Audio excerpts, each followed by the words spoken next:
what I'm going to post, that the whole live stream, that they've done seeing what they want to see. Okay, and then I'll have to post the link to the live stream again on the chat room when I know that I'm going into videos that are different from what I was playing before, similar theme but different, and that I know that they'll be interested in. And then they are interested. They stick around, right? So all those, it started off as a Bad Girl live stream for the song Bad Girl by Madonna, my different videos for different remixes. But then I went from that into talking about like forbidden love, erotica, and same-sex love and attraction. So videos that explore those themes. And but people don't have the attention span to see how one thing connects to the next. They think, okay, I've seen it, I'm done, I'm out. They just don't see how, they don't see the flow and how, yeah, it's not, any one live stream doesn't just have one idea to it. There's multiple ideas that I would be trying to convey. But so that's frustrating, how people have such short attention spans. But like I was just saying in the live chat here, like, I mean, I'm basically a gay pioneer. Not just me. There's lots of people. But I think anyone who was openly gay, out of the closet, in the 1990s or before, like, it was much harder back then.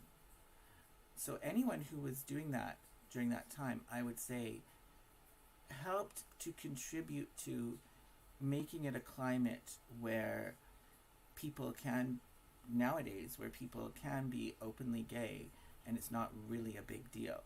The people who were out of the closet in the 90s and before helped to make that a reality. Because if we had stayed in the closet back then, nothing would have changed. So everyone who was openly gay at that time is a gay pioneer, as far as I'm concerned. And especially if you were openly gay in high school, like I was, and I went to the largest high school in Vancouver, population-wise, it had 2,000 students. And when I was openly gay there, 95, 96, 97, I was the only one. I was the only one out of 2,000 students. And I had to run for my life. Felt like I was running for my life many times when guys wanted to beat me up. They never got me because I was a fast runner. But, I mean, it took a lot. It really took a lot. And I pay the price to this day because I was a top student and I ended up not even graduating high school. I went back and did university and did a master's degree and all that, but I went down an arts path as opposed to a science path because I didn't have the science credits from high school. That could have all been different if I hadn't had such a hostile environment in my high school. So, but I did it because I was doing what I thought was right. And I stand by that. I think it was the right thing to do.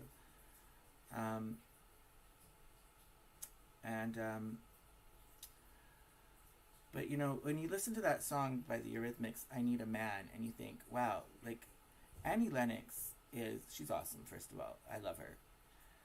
But, she is always on the cutting edge of political correctness.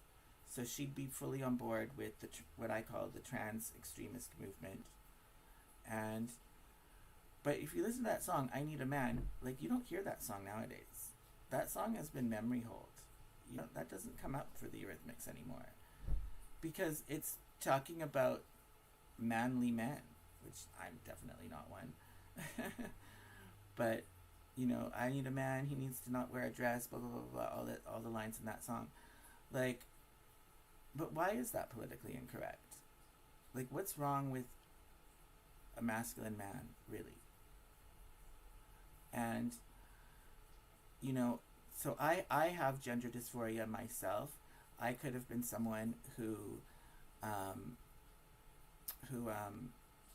went down a transgender path myself because I've always felt that I'm very feminine. Like, people used to think that I was a girl and I wasn't even trying to. And but when I started going to a youth group for LGBT teens in the 90s, which was one of the first ones in Vancouver. The adults who ran that youth group told the youth that, if you're having these gender dysphoria feelings, however you want to handle it, that's okay. So if you want to transition your gender... Thank you, Rick. That's what I mean it. That's cool. If you want to go all the way and like have a sex change, that's cool. If you want to just, transition, however far you want to take it. If you want to be non-binary, like however you want to identify, whatever you want to do with those feelings, that is okay. If you want to still identify with your biological sex, even though you have these gender dysphoria feelings, that is okay. Like however you choose to handle it, that is okay. That was the message. And I sat there and I thought about it, and I thought, well, I want to see somebody just left. They don't want to hear it. They don't want to hear it. They don't want to hear it.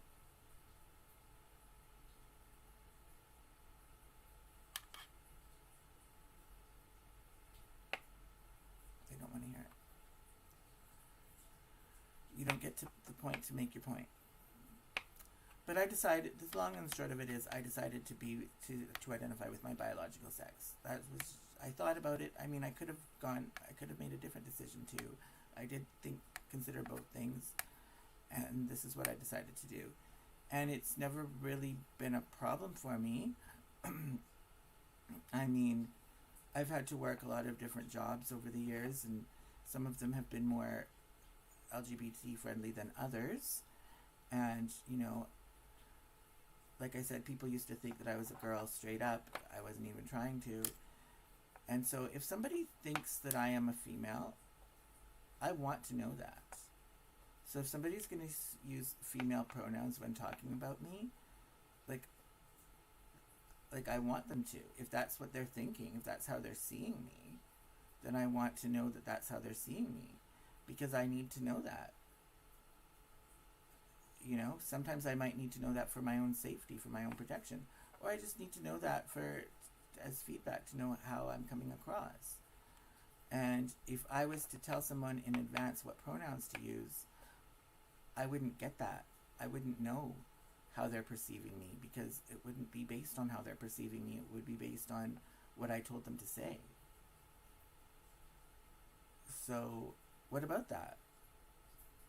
And it escalated to the point where I was literally told to wear a skirt to work, by management in my job. And it's ruined my career. And it's ruined my life in many ways. I mean, I'm making the best of it. I don't really want to say it's ruined my life, because I do think I'm making the best of it. But why am I a pariah? Why am I someone to be hated by the LGBT community when I've been standing up for LGBT people my whole life? Why would I be a pariah?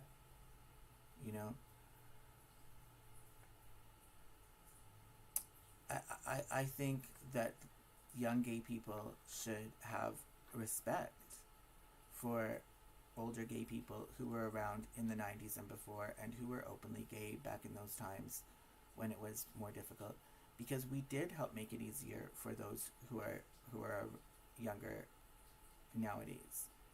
But instead of getting that respect, I would get treated as though I'm some bigot, just because I want to handle my gender dysphoria the way that I've been handling it my whole life, and the way that has been working for me. So I'm not going to sit back in judgment on another person. If another person wants to handle their gender dysphoria in a way where they are transitioning, okay, do it.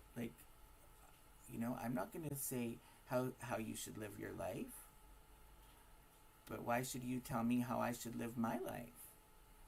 So I choose to handle my gender dysphoria like this, by identifying with my biological sex. And that should be supported. Just like if somebody's transitioning, that should be supported. So, but it's not supported, right? And so who are the real bigots here? Like, who are they? It's not me. It would be the trans movement. And I call it trans extremist movement because most trans people that I know are not like that. Like, most of them get where I'm coming from, who I know personally, because we all are dealing with the same thing, basically, of gender dysphoria. And so they get it. They get what I'm doing. They get what I'm about. But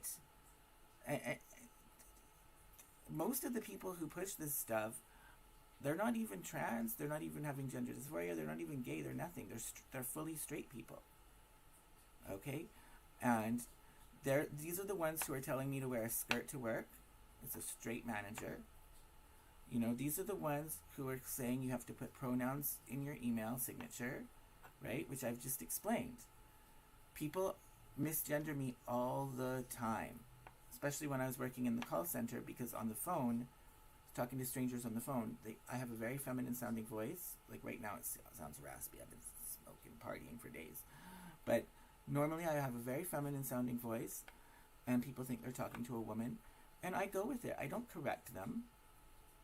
I'm not offended by it. I think women are awesome. If somebody wants to think that I'm a woman, I take it as a compliment. like, what does it matter really? Like, if, like, are you insulted? Should I be insulted that somebody thinks that I'm a woman? Is that like an insult? That to me sounds sexist. No, I'm not insulted, but I would like to know if they're thinking that they're talking to a woman, because it's like feedback for me to know how I'm being perceived. And if I'm going to go into an environment where there's going to be a lot of homophobia and a lot of intolerance, I especially want to know, well, am I coming across very feminine today? You know, not that I should have to, but just for being realistic, maybe I should tone it down in this certain environment for my safety. But I'm not going to know that if people are just using the pronoun based on what I told them to use. I'm not going to know how I'm being perceived. So that denies me that feedback, which is in some situations, not too often, but it does sometimes happen, that can be important for your very survival, that kind of feedback. So again, why am I a bigot? Why am I someone to be despised as being like against LGBT people when I've been standing up for it my whole fucking life? And yeah, part of it is saying, no, I don't want a girlfriend. Like when people would ask, do you have a girlfriend? No, I don't. In fact, I'm not going to be dating any girls. I'm not going to be dating anyone. I'm not even going to consider dating someone who doesn't have a dick that they were born with, because that's what I want. That's my sexual orientation. Isn't that my right? But they would say, nowadays they would say, no, you're being transphobic for that. So it's like we're throwing away a lot of what was fought for gay rights in the name of this transgender stuff, which again, most of the transgender people that I know don't even take it that far. So, like for straight people who have this idea about what transgender rights should be, that's what we're throwing it away for? Like what? Like, doesn't it seem nuts? Doesn't it seem fucking nuts? So, now there's people listening. Great. Well, I've said my piece. I don't really need to say anything more right now about that. You know, but yeah, and the holding hands, the video for the Beatles, hold my hand, and I've got the same-sex male couples holding hands. I mean, that is a thing also that I've been a part of. Like with my husband, we would hold hands specifically in areas where we felt that it was unsafe, but we would do it because we were trying to make it easier for others. You know, went to Edmonton once. That's where he's from, and there's like, this was a while back, right? I mean, there really weren't any visibly gay people around when we were there, and we walked down the main street holding hands, and it was hard for us to do, but we did it. We were okay, and we've done that. I remember early in our relationship, we were doing that in New Westminster, and somebody made a remark, "Oh, fucking fags," or something as they walked by. So we've had to deal with that. And where else does that come up? Like, but like the point is that I have been, like, I don't shy away from being visible about my queerness, even when I'm in environments that are not receptive to it. I don't, that's, for me, that's all the more reason to do it, because that's the only way that you're going to make things easier for yourself going forward and for other gay people. And I just think that really it's about time that the young LGBT started showing some respect for the older generations of LGBT who helped make things as progressive and accepting as they have become, and really drop this transgender extremism, because they're the ones, the people who really adhere to this transgender extremist, they're the ones who are holding to a very rigid idea of gender norms. Okay, so I have gender dysphoria. I feel like a woman on the inside. Yeah. Why do I have to do all this shit to my body to make it match to how I feel on the inside? Why does it even have to fucking match? That idea of matching, making your body to match how you feel on the inside, that is adhering to a gender norm right there. That's the ones who are trying to stick to gender norms.